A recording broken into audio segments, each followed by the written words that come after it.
오늘은 인모스트 투자자문의 장재창 대표님을 초대했습니다. 안녕하세요. 네, 안녕하세요. 네.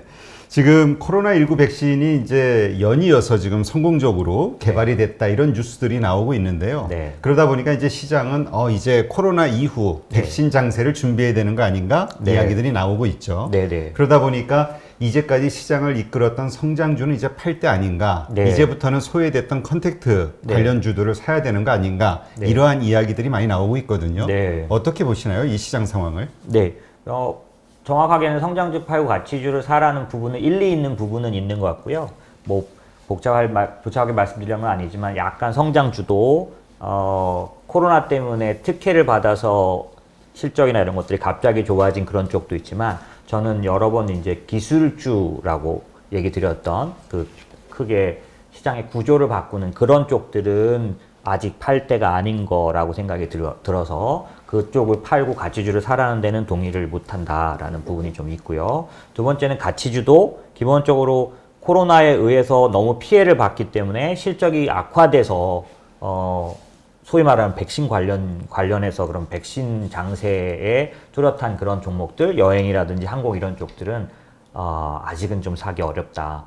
그렇지만 가치주의 분류 중에서 경기 민감주, 코로나가 경기를 나쁘게 만들었기 때문에 경기 민감 업종들이 하락했었다면 그쪽은 이제 살 수 있다.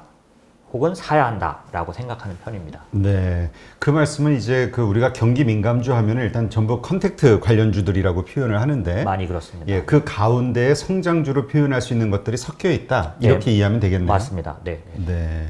그럼 그 성장주들이 어떤 것인지 궁금한데 예, 다음 한번 또 설명을 해 주시죠. 네.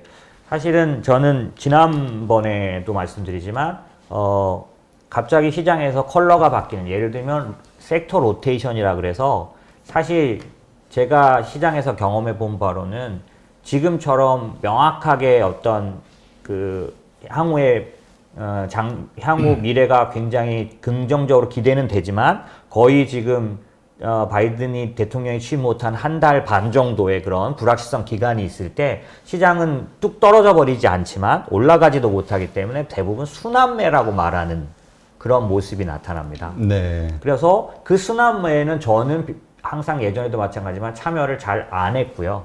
너무 짧게 끝나기 때문에 짧아서 타이밍 잡기가 네, 어려우니까. 제가 고객하고 얘기를 나눠서 충분히 들어가서 수익을 내기에는 너무 짧게 끝나서 그거엔 참여를 안 했지만 그런 면에서 지금 뭐 성장주 팔고 가치주를 사라는 그런 백신에 의한 그런 장세에 대응을 저는 할 생각은 없는데 그게 아니라 지금 보이시는 것처럼 저는 시장의 사이클이 바뀌고 있다라는 면들에 대해서 말씀을 좀 드리고 싶은 건데요. 계절이라고 말씀을 드렸고요. 지난번에 제가 말씀을 드렸던 것처럼 코로나로 인해서 겨울이 왔고 이제 그 연준이나 정부의 재정 정책에 의해서 봄이 시작됐다면 그 봄에도 여름을 앞두고 있는 늦봄처럼 이렇게 변화가 오고 있다는 얘기를 드리고 싶고요. 지난번에 제가 지난 한 달 전에 왔을 때 실적 장세를 바라볼 수 있는 리스타킹이라는 얘기를 좀 드렸습니다. 네, 그랬죠. 네, 재고가 굉장히 많이 떨어져서 이제 생산 주문이 많이 나오면서 실적이 굉장히 좋게 나올 수 있는 그런 것들을 미국의 자동차 판매를 통해서 말씀을 드렸었습니다. 그러니까 지금 우리가 그 3분기는 실적들이 좋았잖아요. 기업들의 실적이. 근데 이제 4분기는 전통적으로 좀 약한 시점이기도 하고 또 이 코로나가 보면은 그 2분기하고 이 겨울 그러니까 팬데믹 상황이 2, 4분기에 좀 어렵다고 하니까 지금도 2차 팬데믹이라고 말할 정도로 그런 모습이 나타나고 있습니다. 그래서 이제 경기가 좀 어려울 것이라고 예상을 하고 있는데 지금 말씀하신 대로 재고 주문 물량 때문에 다를 수도 있다. 맞습니다. 이걸 이제 알려주시려고 맞습니다. 하는 거죠. 사실 시장은 제가 경험하기에는 이렇습니다. 지금 뭐 시장에서 많은 말들 중에 지금 성장주를 팔고 가치주를 사라고 말하는 말만큼이나 많이 나오는 말이 뭐냐면 미국을 팔고 한국을 사라든지 이런 그렇죠. 말들이 많은데 제가 보기에는 어떤 개념 한국을 사라는 거엔 저도 동의를 합니다. 그런데 미국을 팔라라고 말할 때 잘 생각해야 되는 게 지금만 보면 지금 말씀하신 지금 상황 4분기만 보면 미국을 팔아야 될 것 같지만 투자는 항상 어떻게 하는 거냐면 다음을 위해서 하는 거기 때문에 지금 팔고 만약에 1분기에 미국이 굉장히 어닝이 서프라이즈가 나오면서 또 그때 올라가면 또 그때 또 팔고 이러다 보면 매번 사고 팔고만 하게 되는 그런 모습이 될 테니 오늘은 그런 면에서는 사실 지금 펼쳐지고 있는 장이 아니라 요거보다 조금 뒤에 저희가 보기에는 내년도 1분기 시장에 대한 얘기를 좀 드리고 싶은 거고 그런 얘기를 드리기 위해서 지난달에 아직 실적이나 이런 거로는 아직 그 지표로는 안 나왔지만 매번 이 리스타킹 장세는 몇 가지 지표를 보고 저희가 항상 예측해 왔습니다 라는 말씀을 드렸었고요. 그때 말씀드렸던 게 재고 지표 같은 거 드렸는데 오늘은 이제 그 지표가 이미 증명됐기 때문에 그 지표들을 통해서 구체적으로 예, 이 내년 1분기가 되는 지금은 상당히 제2차 팬데믹도 있고 그다음에 4분기라는 그런 여러 가지 지표가 뭐 혼용된 그런 구간이지만 내년도 1분기를 생각할 때는 뚜렷하게 우리가 기대할 수 있는 게 있다는 얘기를 좀 드리려고 합니다. 네. 그럼 어디 그 리스타킹 네. 우리가 믿을 수 있는 네. 지표가 어떤 것들이 나왔는지 좀 설명을 해주시죠. 네. 지난달에 제가 그 자동차 판매 대수 같은 것들을 통해서 미국의 그 코로나에도 불구하고 1차 소비가 살아났다라는 얘기를 드렸었습니다. 그걸 따졌던 이유가 뭐냐면 만약에 그렇다면 긴 미래를 바라볼 수 있는 사실 경기는 유동성에 의해서 주가가 올라간다고 해서 좋아졌다고 볼 수는 없는 거고 봄은 항상 참 아이러니하게도 메인 스트리트는 하나도 아직도 겨울인데 월 스트리트는 올라가는 게 늘 나타났던 모습이라 전에도 한번 말씀드린 것처럼 자연에는 봄이 오면 반드시 여름이 오지만 금융시장에는 겨울로 다시 돌아간 때도 여러 번 있었다. 이걸 금융시장에서는 더블딥이라고 말하고 여러분이 요즘 종종 들으시는 용어 중에 더블딥 우려가 많다 이런 얘기들 들으실 거예요. 그렇기 때문에 지난달에 제가 말씀드린 것처럼 소비가 살아나는 걸 확인해야 금융시장에서는 여름으로 가고 있구나. 여름이 오는구나 라는 거를 확신할 수 있다고 말씀을 드렸었잖아요. 그래서 그런 면에서 소비가 살아났고 그 소비에 의해서 구체적인 지표들이 나오는 거는 리스타킹에 의해서 다음 내년도 1분기에 나타나더라도 지금 소비가 살아나서 나타나는 리스타킹의 그런 지표들을 보면 어느 정도 짐작할 수 있다 이런 얘기고요. 현재 제가 보기에 어느 정도 확실히 증명됐다고 말씀드리는 부분들은 이런 겁니다. 지금 화면에서 보시면 이게 참 재밌는 그래프인데 뭐냐면 이 빨간색 화살표가 있는 왼쪽 위에 보시면 예전에 경기 침체 두 번의 구간에 보면은 가처분 소득이라 그래서 소득이 뚝 떨어지는 모습이 당연히 불경기니까 리세션이니까 나오죠. 근데 이번에는 이상하게 요번 코로나 때는 빨간 선이 위로 딱 향해져 있지 않습니까? 그리고 숫자가 이 코로나 이전보다 더 쑥 올라가 있는 모습 보실 수 있으실 겁니다. 네. 저게 정말 너무 특이한 거죠. 왜냐하면 리세션이 왔는데 미국 개인의 가처분 소득은 더 올라가 버린 거죠. 네. 좀 희한한 일인 거죠. 왜냐하면 경기가 안 좋아졌는데 어떻게 가처분 소득이 더 올라갔을까? 정부에서 돈 준 거 아닌가요? 맞습니다. 네. 맞아요? 너무 정확하게 지금 말씀하신 대로 요거네요. 당황하셨어요. 너무 정확하게 맞히셔서. 자, 이렇게 된 이유가 뭐냐면, 지금 왼쪽 그래프 보시면, 미국 사례를 보시면, 진한 파란색이 뭐냐면은, 코로나로 인해서, GDP가 손상을 입은, 네. 피해 정도를 말하는데, GDP 대비 마이너스 11.4%를 손해를 입었다는 겁니다. 네. 근데 놀라운 건 그 위에 약간 하늘색을 보시면 네. 이게 정부의 직접 재정 지출이에요. 11.4를 GDP에 11.4% 손해봤는데 쏟아는 돈이 11.8%인 거죠. 그러니까 11.8%의 돈을 추가로 쏟아 넣고도 마이너스 11.4%라는 결과가 나왔다? 아니요. 사실상 피해는 마이너스 11.4%를 입었는데 그거에 훨씬 더 넘치도록 돈을 11.8%를 넣었고 그 위에 이제 하얀색으로 해서 숫자가 붙어 있지 않습니까? 네. 저건 뭐냐면 직접 넣은 그러니까 재정 정책이 아니라 통화 정책을 말해요. 그래서 그러니까 지급 보증 같은 걸로 해준 거고요. 오른쪽에 보시면 FRB라 그래서 미국 연준이 쏟아부은 돈이 또 GDP의 14%예요. 그러니까 여러분 요즘 잘 보세요. 중요한데 미국은 코로나로 인해서 피해는 마이너스 11.4% GDP 대비 봤는데 쏟아 넣은 돈은 직접 재정 지출 플러스 통화 정책까지 포함하면은 얼마냐면 27%를 쏟아부은 겁니다. 와, 엄청나게 쏟았네요. 그러니까 조금 전에 저희가 봤던 것처럼 오히려 가처분 소득이 올라가 버린 거죠.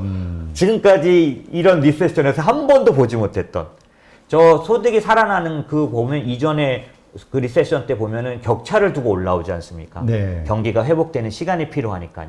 근데 이번에는 저렇게 바로 직접적으로 투입된 돈에 의해서 가처분 소득이 늘어났기 때문에 당연히 말이 어렵지 가처분 소득이 늘어났다는 건 소득이 늘어난 거니까 뭘 하겠습니까? 소비를 하겠죠. 그래서 오른쪽 밑에 보시면 소비가 급 V자로 반등을 한 모습을 소비 증가율을 정확하게 저희가 볼 수 있는 거고요. 네. 이런 모습이 계속될 수 있다. 어느 정도는. 그러니까 내년도 1분기에 리스타킹 얘기를 드리는 이유가 뭐냐면 요것 때문인데 보시면 소비가 확 살았는데 네. 코로나 때문에 많이 소비가 이루어지지 않을 거라고 생각해서 회사들이나 그러니까 기업이나 공장이 생산을 좀 덜 해놓은 것도 있겠고요. 또 하나는 뭐냐면 코로나가 왔을 때 소득만 충격을 받은 게 아니라 이번엔 락다운 위기였기 때문에 생산도 멈췄었던 거죠. 이거 공급도 타격을 입은 겁니다. 네. 공급이 타격을 입으면서 제조가 없었기 때문에 보시면 빨간 선은 보시면 산업 생산, 소비가 일어나니까 주문은 들어오는 거죠. 그러니까 급하게 생산 주문이 올라오기 때문에 생산이 굉장히 빠르게 상승을 하고는 있지만 짧은 시간 안에 다 만들어낼 수 없기 때문에 오른쪽 아래를 보시면 생산과 소비의 갭이 역사상 30년 내 최대 벌어진. 지금 아래쪽에 보면 생산이 검정색인 건가요?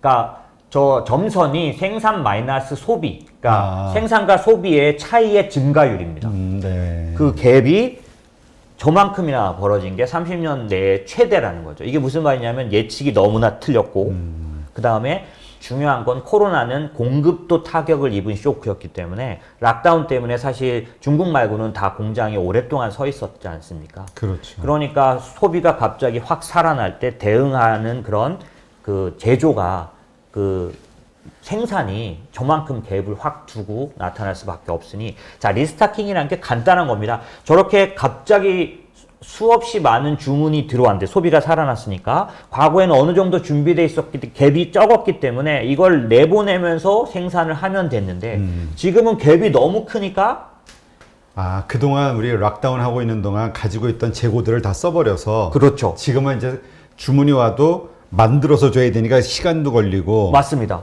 그렇기 때문에 어떤 모습이 나타나냐면 사실 한국을 좋게 보는 이유이기도 한데 그게 뭐냐면 생산과 소비의 갭이 생기면서 오른쪽 아래에 보시면 상하이 컨테이너 운임 주수 저게 뭐냐면 컨테이너라고 수출할 때 쓰이는 네. 컨테이너니까 저게 지금 사상 최대치입니다.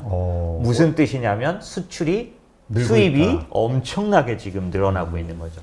그래서 저걸 볼 때 만약에 미국 같은 경우에 소비가 살아서 주문은 충분히 들어오고 있는데 재고가 너무 떨어졌기 때문에 할 수 있는 방법은 수입이지 않겠습니까?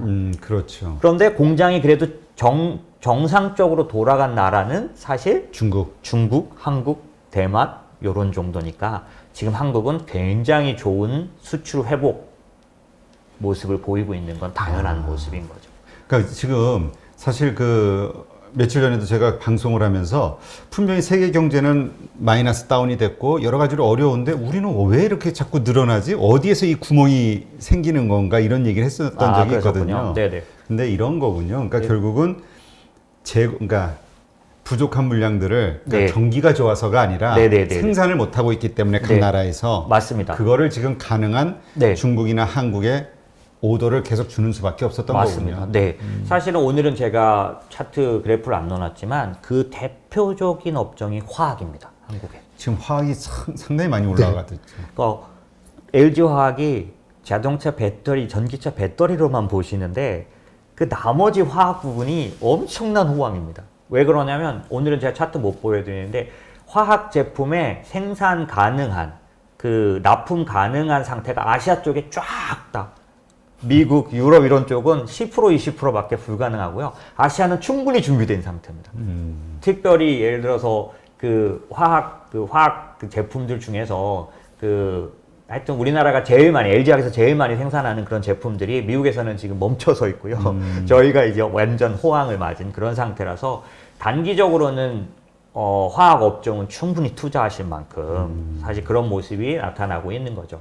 그러니까 저는 사실은 이런 얘기를 하면서 화학주를 투자해야 됩니다. 뭐 어떤 주를 투자합니다. 라기보다는 지금부터 한 3개월 뒤에 한두 달 뒤에 갭을 두고 올 수 있는 뭐냐면 지금 당장의 그 소비를 충당하는 것은 한국의 수출이지만 결국 미국에서 소비가 살았을 때 그거를 대응하기 위해서 미국의 회사들이 엄청나게 만들 거고 만들어 놓기만 하고 코로나 때문에 안 팔리면 의미가 없는데 소비가 살아났기 때문에 팔리니까 내년도 1분기는 아마도 미국 기업들의 특별히 이제 몇몇 업종들은 어닝 서프라이즈가 아주 크게 나올 수 있다. 이게 리스타킹의 정확한 정의입니다. 네. 지금은 안 보이지만 곧 볼 수밖에 없는 모습들을 말하는 거죠. 근데 사실 주식 시장은 한 뭐 몇 개월 반영한다고 하잖아요. 선반영한다고. 맞습니다. 네. 그래서 지금 관련된 뭐 말씀하신 화학주들을 포함해서 컨택트 관련된 주들, 경기 민감주들이 지금 많이 올랐단 말이죠. 많이 올랐습니다. 예. 네, 많이 올랐습니다. 그렇다면 미국도 지금은 이제 수입을 할 수밖에 없지만 자체적으로 돌아가고 이렇게 된다고 하면 이제 그쪽도 선반영이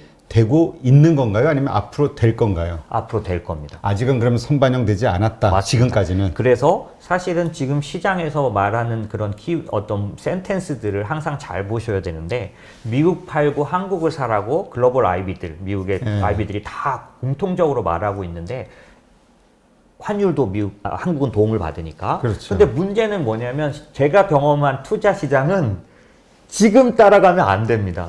그래서 나중을 보고 다음번 타자를 투자해야지 지금 들어가면 말씀하신 대로 이미 올라 있는 상태들이 있으니까 당연히 저희는 항상 투자할 때 이게 얼마나 롱텀으로 갈지를 생각하고 내가 오부에 들어가도 50%를 먹을 게 있다면 투자해도 되는데 내가 8부에 들어가서 투자 결과가 있을 수는 없지 않겠습니까? 그런 그렇죠. 면에서 거꾸로 저는 미국을 팔고 한국을 사라고 했을 때 제가 말씀드린 경기 민감주를 사서 수익을 내는 면에서는 거꾸로 미국이 더 유리하다. 그러니까 이제까지 우리가 미국을 팔고 한국을 사라 이 얘기는 사실 그 이제까지 시장을 주도해왔던 뭐 빅테크라든가 네. 이 언택트 관련된 주들 이것을 기본으로 생각을 했던 건데 맞습니다. 네. 미국의 컨택트 주들 가운데서도 지금 확 성장할 분야들이 있다는 얘기네요. 맞습니다. 그 정확하신 말씀이고요. 계속 빅텍들은 이번에 어닝이 나왔지만 다음번 어닝도 나빠질 일은 별로 없을 겁니다. 그런데 논란은 뭐냐면 그 어닝에 비해서 주가가 더 빨리 오른 거 아니냐. 어닝이 좋은 건 인정.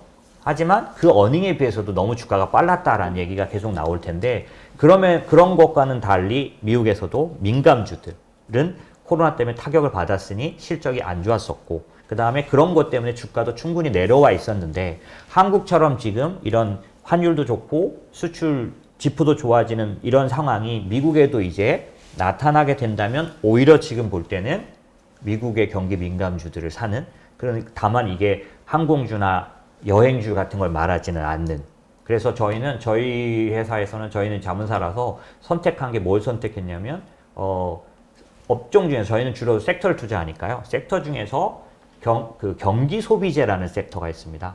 우리가 경기 민감주는 들어봤는데 그게 뭐냐면 소비재라는 건 소비재는 원래 우리가 먹고 입고 쓰는 거라는 건 딱 느낌이 오시잖아요. 그런데 이게 경기 소비재가 있고 필수 소비재가 있습니다. 사실 음식료 막 이런 것들은 필수 소비재에 속한다면 그렇죠. 코로나가 왔을 때도 크게 나빠지지 않는 쪽이죠. 그렇기 때문에 주가도 그만큼 충분히 빠지지는 않았죠. 그런 쪽이 어딘가요? 상당히 하방 경직이 있죠. 예를 들면 음식료 업종들은 다 그렇죠. 그렇습니다. 그런데 제가 지금 말씀드리는 소비재는 같은 소비재 중에 경기 소비재. 경기 소비재입니다. 그러니까 미국에서 경기 소비재 업종의 대표적인 업종이 자동차. 네. 그리고 거기에는 여행도 좀 들어가고요.